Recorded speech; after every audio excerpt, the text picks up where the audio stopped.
You see all the van life photos, you watch all the van tours, but do you wonder what this nomadic lifestyle is all about?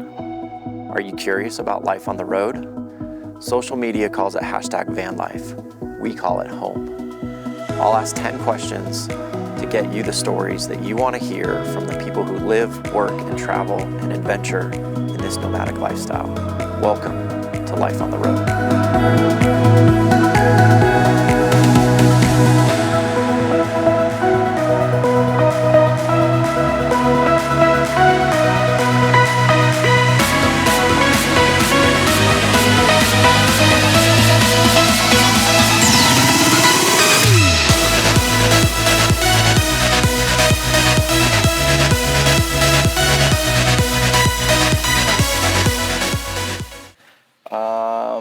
Okay, you guys ready?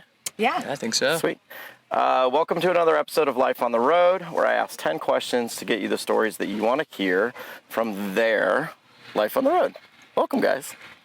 Thanks for having us. Thanks for having us. This is awesome. It's gonna be fun. We are on the Oregon coast at Holy Toledo, a Journal of Lost Time van event. We're here with, I think he said 200 rigs? 200 of our closest friends. I think there's like 200 rigs, 300 people. 300 people, something like That's that. what he was saying.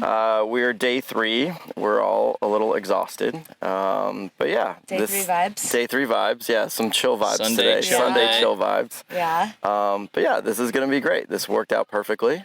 And we get Yes, to have this for conversation. sure. I'm super excited about it. Us too. Good. As we always start the show, tell us who you are, where you're from, and how long you guys have been on the road. Okay, I'm Jade. And then shamelessly promote your Instagrams if you'd like, or whatever else you want to promote. Perfect. I'm Jade. I'm from New Jersey, and I spent a lot of time in Sarasota, Florida. Okay. So a little bit of half and a half there. We've been on the road for just over a year. A little over a June year. was a year. Okay. Yeah. June was your year anniversary. Yeah. Our June van 15th. Your Our van-iversary. vanniversary. June Well, 15th. yeah. Yeah. Nice. Yeah. Day after my birthday. I love it. And Nice. Shout out. XJadeO is my Instagram. There you go. I'm Tom. I'm from New Jersey, Central Jersey. It's a true thing.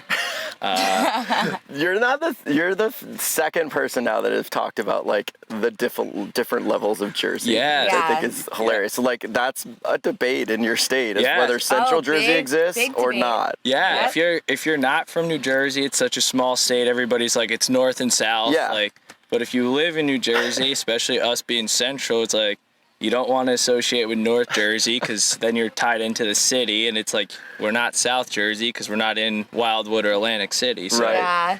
Central. so we're Central Jersey, Just say by the shore. by the shore. Yeah. There you go. Okay. And my Instagram is TomKnoll32. I'll post about once every 6 months, so follow her. Exactly. She's the one. This is her account right here. Yeah, We'll post follow it right here. follow her. Yeah, Follow her that's account. true. Yeah. Yeah. You do all the posting of Yeah, the I group. do. I love it. Yeah. I love it. Tom once every 6 months. That's Yeah. so accurate. That's funny. Yeah, definitely follow Jade. Yeah. To get where their travels are and all of the things. Yeah. Okay, let's learn about your life on the road. Question 1, what was the beginning moment, cause, or inspiration to live y'all's life on the road? So for me, for sure, is I got into a really bad motorcycle accident coming just a little over 4 years ago. Okay. And I was hospitalized for 13 days. Wow. I had 4 surgeries, was on the board of being amputated from my knee down on my shit. left leg. Wow. And just laying in a hospital bed, realizing that life could be over in a second was like, there's more to getting up and going to work every day to pay bills to barely get by. Yeah. I was like, I need a change. And we went to Moab, tent camped, and that was the first time we saw a camper van, and I was like, that's You want it. that. I was like, Nice. that's it. Nice. Yeah. So Did you guys see like a built-out rig? Was it like a van, or was it like a Winnebago style conversion van, or like do you remember what the rig was? Yeah, we were camped like right on the Colorado, and there was a person in a self-converted Sprinter We didn't get like a rig tour, but we saw it from, their slider open. Yeah, their doors being open, whatever. And I was like, that's doable. Cool. And we flew back from Moab, and the search was on then. Nice. Yeah. When did that search start? So the search started. You said you were on the road like a year, so you've been on the road a year. A little over a year, yeah. Okay. The search started the summer of, 2021. Okay. Yeah. So 2 years ago, the search started to find the van. Okay. Yeah. Which, if you knew 2 years ago, the market was insane. It was insane. It was hard to get a van. Yeah. Especially hard to get the Sprinter that you have. Yeah. They were selling in seconds. And Yeah, and I was just working for an insurance company, like 9 to 5, call center vibe. Yeah. And I was like, there's more to life. Yeah. Than this, so it's down to go travel and see the world. Nice. Yeah. Okay. So we'll get to the how you got the rig and the process and all that in question 7. But question 2, what has been your experience with other nomadic travelers while living your life on the road? Well, we didn't meet anybody for a while because we started on the East Coast. Yeah. We had a few people here and there, but not like a community. Yeah. Until we were in Moab a couple of months ago. Yeah. Moab. Okay. Yeah. And since then, it's been great. Yeah. Yeah, and I would say the best thing about this community and meeting people is we're all so self-aware of personal space and all that. It's like an unwritten rule I've seen that it's like if our door is closed, we don't want to talk. If our door is open, come on and hang out, which is great, because we all need our time and everything. But the community is like welcoming, and you will find your people. And of course, the meetups and the events have been so much fun. Yeah, exactly. So much fun. Yeah, I mean, it's really interesting. You reference it right away is like the East Coast versus the West Coast. East Coast van life is very, very different. Very, very different. Very stealth. Like, you don't want people to know you're in a van. Yeah. And luckily, we have a lot of family on the East Coast where we were able to like hop around to their places and stuff. And mooch talk a bit. But overall, it's definitely a lot. Yeah, the community exists, and thrives out here on the West. For sure. Yeah, absolutely. We've definitely noticed that. Yeah. And your people are, you'll find your people quickly too. You'll jive with people. Yep, exactly. Yeah. And the van meetups have kind of been that for y'all, or has it been just getting to like certain places like a Moab or, traveling into certain national parks or things like that? I would say the first meetup definitely like opened our horizon to being able to meet more people and be like, it's all right to just go up and if you see a camp, like introduce yourself and say, hey, I'm in a van also. Yeah, and we made some like instant connections with people that we've been like caravanning there with. So. Where was the first meetup that you guys will claim? The first meetup was Moab. Moab. Yeah. Flamingo stage? No, it was the Gather over yonder. Oh, Gather. Yeah. Moab Magic. Moab Magic. Yeah. Right on. Yeah.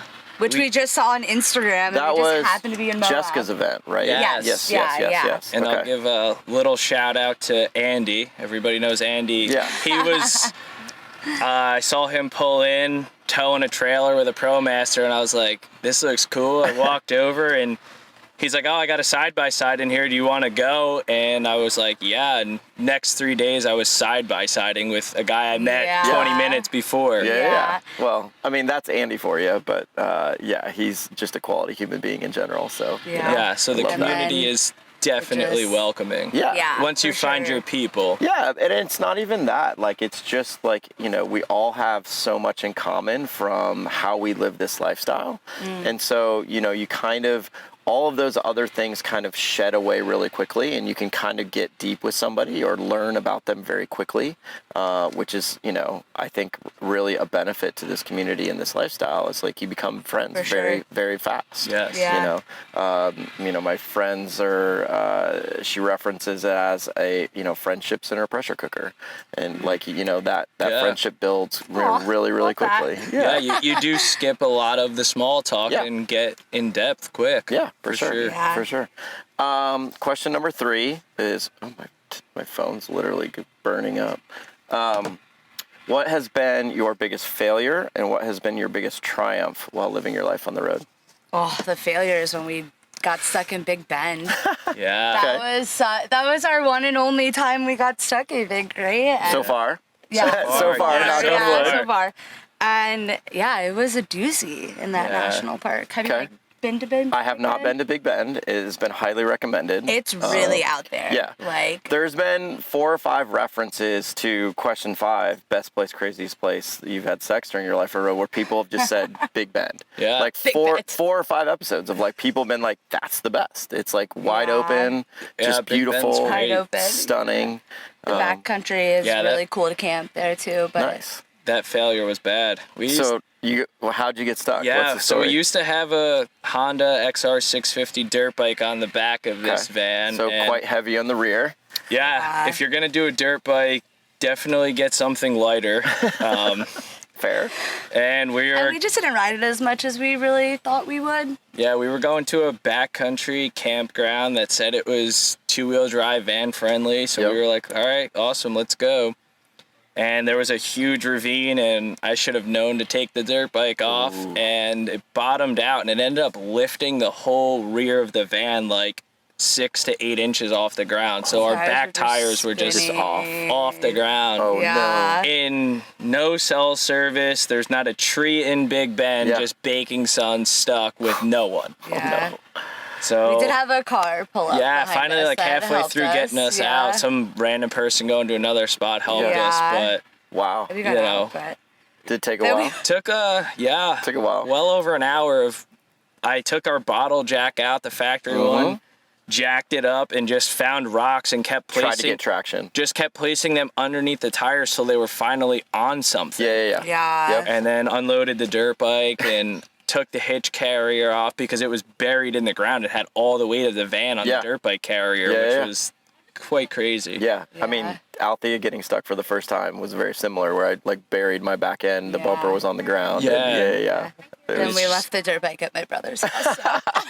it's that moment of, all right, I got stuck in a van. It's going to happen. It's going to happen. 2-wheel drive, 4-wheel drive. Doesn't matter. It doesn't matter. Doesn't matter. It's going to happen. You are going to get stuck. Yes, for sure. So it's being kept in the garage now for us currently. Nice. But And then your biggest triumph while living on the road? I'd say our biggest triumph, just because we did it and everybody says it's so hard, is we camped on the East Coast, fresh starting van life for 8 months and never had a knock, never had a chase out of a place for 8 months, that brand new vanners on the East Coast. That's super impressive. Yeah. Like, that was really our triumph. impressive. And just being a couple living in a van. Yeah. It's a triumph in its own. 80 square feet. That's gonna lead me perfectly into the next question, which I will talk about a little bit more in depth. Is question 4 is, obviously you started your life as a couple on the road. What is it like living your life on the road as a couple? We went from a bigger house to a very small space, so it's fine. It's great. Yeah. I love it. Yeah. It's no problem. It's not a problem. It's just learning each other's boundaries. Sure. And to realize it is perfectly okay that I sit outside in the chair all day and she's inside the van, and we don't have to talk all day every day. Or that we're doing a longer drive and you don't have to conversate. Like, to find your alone time while still being together. Sure.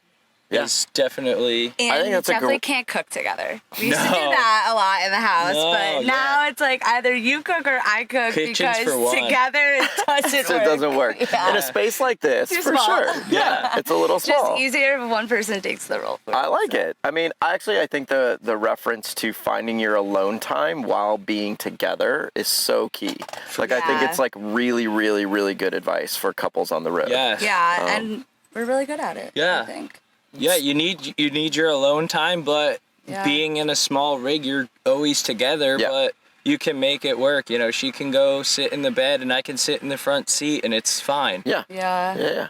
Just having that ability and respect for each other to kind of have that space between. Definitely. Sure. And then when someone's cooking, the other's got to get the fuck out. Yeah. Or go sit in the front seat. Yeah. Yeah. I love it. Kitchen space is not for two. I love it. I love it. Any other? Not. Well, obviously, and we'll again get to the rig, but you guys found this rig together and you designed it together, I'm assuming. Yeah. So like, you know, we talk about it all the time with this question is, you know, the concept of like, you know, what is the ideal dating setup on the road? And like, if you buy a rig together and build it together, that seems to be like the ideal setup.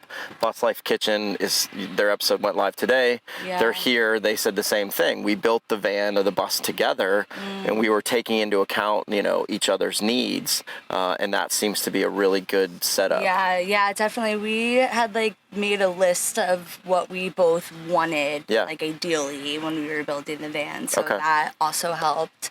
Yeah, for a couple, I wanted that composting toilet that nature's head. So yeah, for a couple, it's a small space, and we both had to sacrifice the small space. So it's I would say, if you're gonna be a couple starting a van, is make a top 10 each of you. I think it's great. And if you can each get your top 5 in there, you did great. Yeah. You know, hers, she wanted the toilet, she wanted a vertical closet. Yep. I wanted a big garage. I wanted a big garage underneath the bed. Like, that's my space. The closet's her space. You know, you make it work. Yeah. I always say that too, and I think that's really good. Do the top 10, hope for the top 5. 100%. I couldn't agree more. I always said, make a list of your must-haves and your wants, and if you can get a third of your wants into the van after your must-haves, you did great. Yeah, for sure. You did really we well. really wanted like an open kind of concept in the van because we knew that 2 people being in it all the time, we wanted a more kind of like open feel. Yeah, we wanted an open feel, and we also, you know, we like to play games and we like to have people over. So we've been in rigs where you can't fit more than 2 people in, and we've done it, you know, not comfortably, but we've had 8 people playing Monopoly Deal in our van. It's awesome. It's tight, but you can do it. Yeah, I mean, it's very interesting because it's a very opposite layout to Althea. Like, I designed Althea for myself. Like, you know, as a solo male traveler, just me working, living, and all of the things. But you guys went into it as a couple and then thinking about how you guys live. I think it makes perfect sense. But I think that mindset is something that, like, people getting interested in van life and they're starting to do a rig together as a couple, I think that's like, you know, it's really important to think about, prior to the design. So, definitely. As a couple, question number 5, best place or craziest place you all have had sex during your life on the road? So I knew this question was coming. I was like, we knew it was. Sorry, fam, who's watching? Yeah, we knew it was coming, and you know, not to throw a bus out, but answer just changed recently. Love it. So we were just in Mount Hood, Oregon, which if you can check it out, it's awesome. And we were camped on this really secluded road, river running behind us, and doors open, and no one driving by, you know. And where was the previous spot? I always like to know the one before. So previous spot, I would say it wasn't a best, but it was definitely a craziest. Where? Acadia. Okay. National Park. National Park. National Parks. In the national parks are always great checks. Yeah. Like at the end of the day, like you check off a national park, you did really well. Yeah. So, for sure. I love that. I love that question. Amazing. And 2, before we move on, we have to reference the beautiful dress that you're wearing today. Oh yeah, this is Grateful Dead. The little Grateful Dead reference. Just for chat. The steal your face and the roses. You know, the be grateful and the roses. Yeah, just for this podcast. I love it. Shout out to my best friend Brittany who gave it to me. There you go. Yeah, shout out Brittany. Good job, Brittany. Question number 6 is, how do you guys make money living your life on the road? We did some seasonal work. Okay. We also, when we left Jersey, we sold your house. Yeah, sold your house. I owned a house in New Jersey and bought it many years ago. And COVID, New Jersey, the market was insane. And we sold that in 5 days. Nice. Good for you.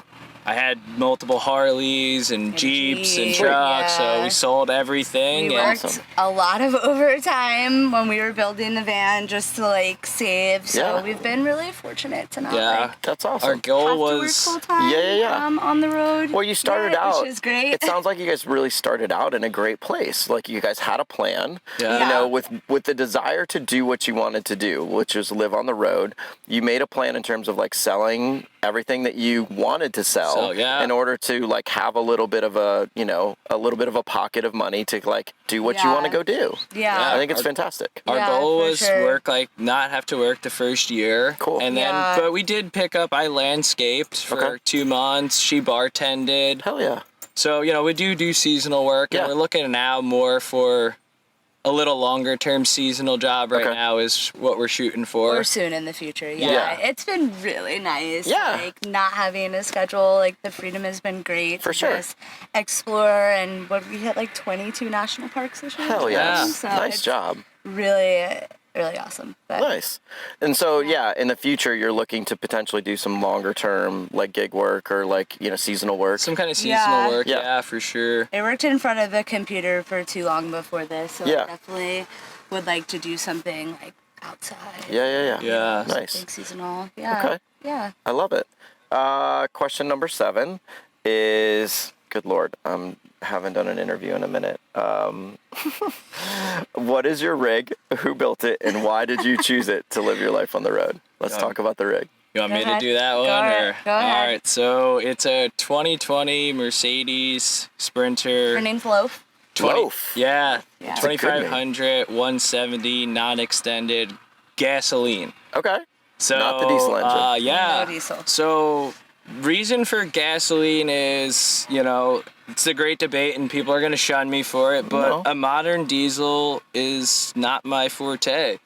It's fair. You know, I didn't want to deal with the DEF fluid and the breakdowns of a modern diesel, so I went with gasoline. Okay. Converted it ourselves. We built it ourselves. It's about 8 months, but working full time. Really we were just Saturdays after work. Yeah. Where did you get the rig, out of curiosity? So that's like a long story. So 2021, we were looking for a rig, and I have family, you know, all over the East Coast. So does Jade, and we were looking everywhere. Yeah. And my brother just happened to find this rig 25 minutes from my house. Wow. He was like, hey. That's crazy. He's like, hey, I think this is a good deal. Like, I'm not sure. They went and looked at it. I went and looked at it, and I was like, yeah, this is a great deal. Nice. And bought it. She didn't even see it. I just didn't even tell her. I just drove it home. Yeah. I was like, no, this is... Good for you. Yeah, bought it and drove it home and was like, hey, I got the van. Because, I mean, at the time... If you would have probably waited, gone home, brought her back out, it would have been sold. It'd been gone. Yeah, it would have been sold for sure. Yeah. And we were looking for a while. It took us a couple months. Sure. Yeah. Because we were for a while going back and forth if like we already wanted one already built out or what, but we ultimately decided that, you know, we wanted to build it out ourselves. Yeah. So, I think it's fantastic. I mean, we just got lucky finding one really close to home. Yeah. Really worked out well. When I was ready to start Althea's build, and I had the design done, and Ross Monster was like, okay, let's, you know, think about the van. We were thinking about the van before. And I was like, oh, I'll just buy a used one, you know, no big deal. And Ross was like, no, you won't. He's like, your 170 extended 4x4 does not exist in the used market. Yeah. He was like, good luck. And so we waited a year and a half from Mercedes to get the rig. Yeah. Especially four-wheel drive 170. Extended. Yeah, they just didn't exist. So, I mean, and even today, like if you're looking for a rig or you're thinking about van life, like take the time and spend, like know it's gonna take maybe a little longer than you think to find a rig. And just from personal experience, a little shout out too, if you're looking for a rig, East Coast is slightly cheaper. Yeah, for sure. You know, just 100%. For anybody looking to build. Your options open. Yeah, I actually think everywhere. I think that's a really good piece of advice because you're actually true in a sense that like vans out west, you know, and where the majority of van lifers are staying or traveling, they tend to be a little bit more expensive and harder to come by. Yeah, exactly. You know, sometimes you can get a cheap plane ticket and it might save you $5,000. For sure. Yeah, 100%. I think it's a great piece of advice. What about the build out process? What was that like for you two together? Doing it together? I mean, Tom did most of the work. That's okay. That's okay. It was fun. I mean, there's, some days that there was definitely stressful days for stressful, sure. Yeah, You're going to burn yourself out. Yeah. I did it. Yeah. I had days where I was like working 15 hours on a Saturday and I'd come we were in. just working out on the driveway. Like, it's not like we were in a shop. Yep. Like, we didn't have a garage. I mean, we didn't fit in the garage. Yeah, we did it in our just outside on the driveway. In the elements of New Jersey. Yeah. But it's definitely doable. I mean, Yeah. I had some construction background and which was very helpful. YouTube nowadays. I mean, you can learn anything. a lot. The biggest thing about building it yourself is the tools. Yeah. Is having the tools. Having the right tools. I mean, the knowledge you can learn. You're gonna make a mistake on a piece of plywood. Yeah. Just put that into your budget, an extra couple pieces of plywood. 100%. Like an extra couple boards. If you do miss cedar, a cut. Yeah, if you do cedar on the walls, budget for an extra 5 boards. You're gonna mess up. Yeah. I think it's great advice for sure. But I think what you said earlier is like having the right tools. That might be the most important thing. Like to your point. Hands down is the most important thing. I mean, you're gonna learn. You're gonna make mistakes, but the tools is it. If you can find a neighbor that has some tools, or we met a person that ended up renting shop space for like very cheap, and they had all the tools in the shop. That's a great avenue too. Yeah, exactly. Yeah, that's a great avenue to take. I think it's a really good piece of advice. But like, no stressful moments between you two during the build process? Yeah, there's definitely some. I mean, but nothing like too bad. It was more I would get stressed at the build. Yeah. Not so much at her, but then like I would you were just exhausted from the actual build itself. Yeah, I get it. And I mean, I didn't build Althea, but I did help a friend renovate a van, and so I can understand that process where you work your ass off all day, and all of a sudden you're at the end of the day and you're like, fuck, I'm tired. Like, this was a lot of work. So doing that over an 8-month period, like, kudos to you guys. Like, that's a feat in amongst itself. Also, I will say in the build, I have to give a shout out to one of my good friends now that I met through building it is Evan at Appalachian Vans. Okay. He's in Pennsylvania. He did help me a lot with my electrical system. And I actually think that's awesome. I'm glad you said that, because it's probably the one thing that we talk about with the build outs themselves. Like, find somebody that knows electrical and ask them for help. For sure. That scared me. And I was like, it's one of the most important things in the rig, and it's one of the most scary things to install. And it's dangerous. And it's dangerous. And if you're doing it DIY, like, find somebody that knows what they're doing with electrical and ask them for help. Yeah, if you're on the East Coast and you need an electrical person, Evan at Appalachian Vans. There you go. Big shout out to him. We'll plug his Instagram. Yeah, great guy. I love it. Great guy. Yeah, sure. Perfect. Question number 8. What is your best bathroom, number 1 or number 2 story from Life on the Road? You referenced it. We have a composting toilet in the rig. Shout out the composting toilet. Yeah, shout out to Nature's Head. Yeah. I love that toilet, honestly. It is the best. Go ahead. All right. You love to tell us. I love to tell this story. So we were pretty new in the van, and you first couple months you're not as comfortable with it, you know? It's a little weird. It's weird. Yeah. So we are at Mount Washington. Yep. Yeah. And it is pouring. Okay. And all of a sudden Jade has to go to the bathroom. Okay. So I get kicked out in the pouring rain. Please exit, sir. I have to go. Jade had to go. Okay. And there was nothing else around, so like I had no other option. That was. we just laugh at it every time. It's amazing. I mean, you had a beautiful view of the mountains. At least you were just getting drenched. You were just getting downpour. It was drizzling. All right. Maybe a little more than a drizzle. It was more than a drizzle. Shirt might still be wet. That is awesome. That's funny. I love that. Funny story. Yeah, I gotta go. You gotta go. Yeah, you gotta go. I gotta go, so you have to go. Yeah. There's That's moments like that. Yeah. I mean, I don't want you to stay. That is amazing.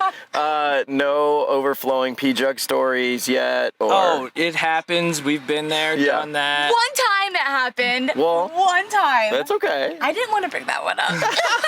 I was going to just because it's like... I figured it was... you brought it up, so I had to admit to it. It's like the van life rite of passage. I was like, you're not a true van lifer till you've had pee on your floor. Yeah, like at the end of the day. that happened one time, and it was awful. Yeah, I mean, like sometimes you just can't tell if that bucket's full. You can't, and then all of a sudden you go to like lift it up and you're like, oh shit. And then like carrying it out is like really fucking hard. And you're like wobbling and then coming down the steps. Oh, yeah. You're like, like getting it out. Yeah, it's a Yeah. mess. Oh my It will happen. It will happen, yes, for sure.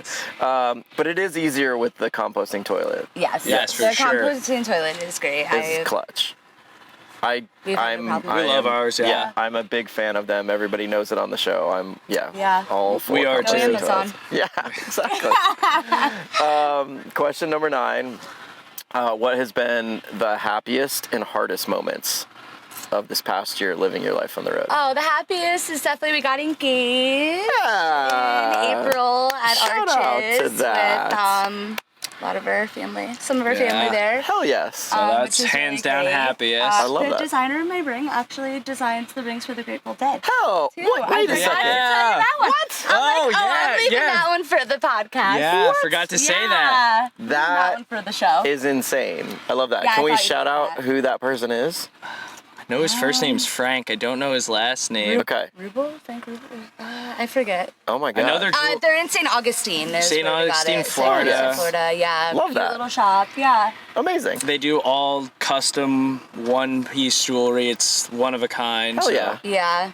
That was a very happy moment. Well, that's yeah. an obvious happy moment. Yeah. I love that. I love that. And then Hardest? Yeah, we definitely have a hardest for sure. So when we built the van, we were over the cold weather. We were gonna be chasing 80, Yeah. which we thought we were doing great until Carlsbad, New Mexico. Okay. It got down to 17, I think, and we don't have a heater. You don't have a heater. Okay. Which we do have one now that I'm going to install tomorrow, Tuesday. I think. There we go. we did buy one. So Good. it got down to 17. Pipes froze, and it didn't get above 30 for like 4 days. Yeah. There was And like frost on the metal. Like, Yeah. Yeah. screaming pipes off were the frozen. inside. Yeah. So that it was definitely hard. Hard moment. Yeah. Yeah. Yeah. Luckily, where we were, there was service, so we did snuggle in bed and like binge watch Stranger Things. And it was That's what we watched like, at that time. why isn't everybody like, oh, you should have just drove to warmer weather? There wasn't. It was. Yeah. I don't know if you hit that cold Yeah. front, I know. I remember that for but sure. there was Yeah. no like going warmer. Nope. It was brutal. Unless you were going to like Florida. Yeah. But- exactly. Cold outside, cold Yeah. inside the van. Yeah. It was Yeah. like Even in like southern cold. Arizona or Arizona, it was like super cold. Like Yeah. that whole Yeah. stretch was like really, really cold. Yeah, it was cold Yeah. everywhere. It was cold everywhere, So yeah. there was no escaping it. but Yeah. That was definitely hard. I get Pipes it. were frozen, like, and if you live in a van, you need water to cook and Yeah. everything. So it was like, That's I definitely a guess we- challenge. I guess we're going out to dinner tonight because we Yeah. can't cook. There's no I know, and you water. know, like even like real. I went up to like get water, and I'm like, "There's no water." And he's like, "The pipes are frozen." I'm like, "Oh yeah." It's like, oh, going to get some bottled water to brush my teeth. Yeah. Like, Yeah. going to get a Yeah, gallon jug. that water is so important. Yeah, water's Yeah. key. It gets referenced a lot on this show, especially with solo travelers or solo van lifers and the concept of being alone. You guys are together all the time. What is it like with those moments when like one of you or, you know, both of you like get down or like kind of depressed or lonely? What has that experience been like? Or have you? I don't know. I think we're like the, I don't think we do. Yeah. yeah. I fucking love we're that. like, We yeah. don't really do. I'm not a bundle of joy, but I don't. You are. I'm the bundle. of You are 100% a bundle of joy. I Tom. also Come on. just like, Let's not sell yourself I short don't, here. you know, I mean, life is real, but I don't take it too real. Yeah. Why? You know, why let little things stress you out? Yeah. You know, Yeah. Yes.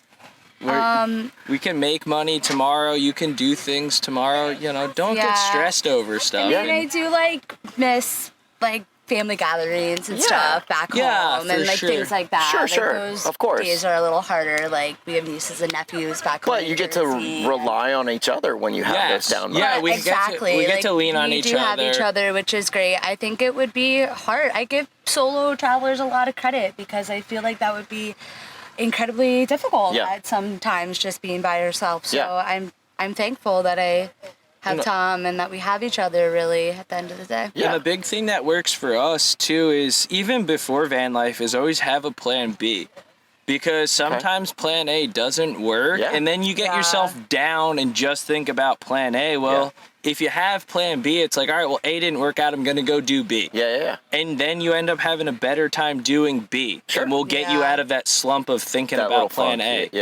For sure. That's also, a big one. I feel like we kind of like taught each other to like slow down a little bit in the van. Like that was really hard going from a hustle bustle kind of life, working overtime every week to kind of just like mellowing out and chilling and you know, kind of helped each other do that. Well, I mean, kudos to you guys because I think you guys work so well together. And this is like looking at it from afar and just knowing you guys for a brief time. I think you guys do such a great job of a couple on the road. So thank you. I think you guys are like the model couple for the road. Have to toot our own horns. I think so too. I love it. I love it. The last question, question 10, define hashtag van life in your own words, and then provide a piece of advice for somebody wanting to live a life on the road. Hashtag van life. Yeah. I mean, piece of advice is definitely just go for it. Like if you want to do it, just do it. It's so great. It's a great lifestyle, and you meet so many awesome people, and just traveling, and there's so much to see. So much to see. Yeah. And I guess I can just. That's van life. That's hashtag van life. So much to see. The being out there. And the hashtag van life to me isn't. Not saying everybody that posts on social media, content creators, isn't showing the true van life, but a lot of the hashtag van life is the good. Yeah, it's the best of the best. There is bad. Yeah. There is bad. So don't believe everything of hashtag van life. For sure. Yeah. You know, that's it for me. The does overflow. Yeah, exactly. You have your moments. Some things are difficult. Getting stuck and being in rain, being in cold. Yeah, being in the elements. 90% of the time, hashtag van life and being on the coast and the beach and all that is true. But there is 10% where it's not true. True. You know, van life to me is, hey, I got to go find a dump station to dump my pee. Exactly. Or, hey, I need to go fill my water jug. Where am I getting water? Yeah. That's van life. That's definitely a challenge living in a van. Yeah, it's hard. And again, I'm glad you reference it because, again, we say it all the time on this show and we talk about it a lot in the sense that this lifestyle is a challenge. Yeah. It's not like, as Sierra said, sunshines and rainbows every day or, rainbows and sunshine, whatever she says. But it's not what everybody portrays on Instagram. Exactly. There are difficult moments, there are difficult times, and you will go through them. It's inevitable. Definitely more sunshine and rainbow days. Yeah. There are. Yeah. And again, and it's why we do this. It's why we come to these gatherings. It's why we hang out with the friends and are part of this community because it is truly wonderful. And the majority of the time. Yeah. But I do want people to understand, and it's kind of the reason why I started the show, is just so that if you're getting into it and you're interested, know that there's going to be some hard moments. Some difficult challenges. Definitely. So, guys, those are your 10 questions. Wow. Super easy, right? Yeah. One more advice. Yeah, please. Slow down. It will be there tomorrow. That's amazing. Yeah. If I can leave anybody with that was my biggest struggle, but slow down. It will be there tomorrow. Yeah, no, it's great. I mean, I've been racing for a year, nonstop, 50,000 miles on the road. Sure. So, having that coming into year 2 for me and, thinking about that, it's definitely on my mind in terms of trying ways to slow down and pace myself, stay in one place a little longer, experience friends a little longer. Yeah, get to know a local. Yeah, exactly. Yeah, find a little town and hang out for a bit. Yeah, all those things. Definitely. Yeah. I think small towns. I think it's a great piece of advice. So, thank you guys so much for doing this. Thanks for having us. Yeah, this has been thanks for having us. Amazing. Absolutely amazing. Super fun. We are gonna go enjoy the rest of Holy Toledo. And follow? yeah, exactly. definitely follow them on Instagram for sure. Yeah. Watch all their adventures on the road. I'm going to give a little shout out to Be Hippie, the brand. Go to Bearded10 and you can get 10% off the Be Hippie brand, and we'll put a link down here and there'll be a link in the show notes. But please like and subscribe the channel, and we will see you guys on the next episode. So bye. Say something into that for me. Hello, hello, hello. Hello, hello, hello. Okay. Good. Yeah, we have a Be Hippie sticker. Oh yeah, we have a Be Hippie sticker. Yeah. Somewhere on the fridge. Love that. Yeah, I think it's right on the front there. Is it? Yeah, right there. It's always good. Keep it real that way. Exactly. Keep it real. All right, check audio one more time. Check, check, check. Say something into that, Tom. Hello, hello, hello. Perfect. All right, we're good. I can't plaster this whole episode with the amazing photos I took of you. Yeah. Bye. Good job, guys. Awesome. Thank you. That was great. Woo, that was so fun. That was super fun, right? Yeah. Yes. Not hard. No. Very easy. It's recording, and it's still recording. Whoa, is that on there? That might Bloopers. go on the outtake. That's on the bloopers. Yeah, that's so funny. That's funny. Thank you so much, Chad. That was great. Good. Yeah, thank you. Thank you guys so much. Yeah, dude. that was I hope awesome. it was good. Yeah. No, fuck no. Yeah. It was great. Okay. Nice chat about. Yeah, what you guys do, how you guys live, like, you know, that's kind of the point. And I want it to be simple and real and just you guys, and like, and that's the best part. Like,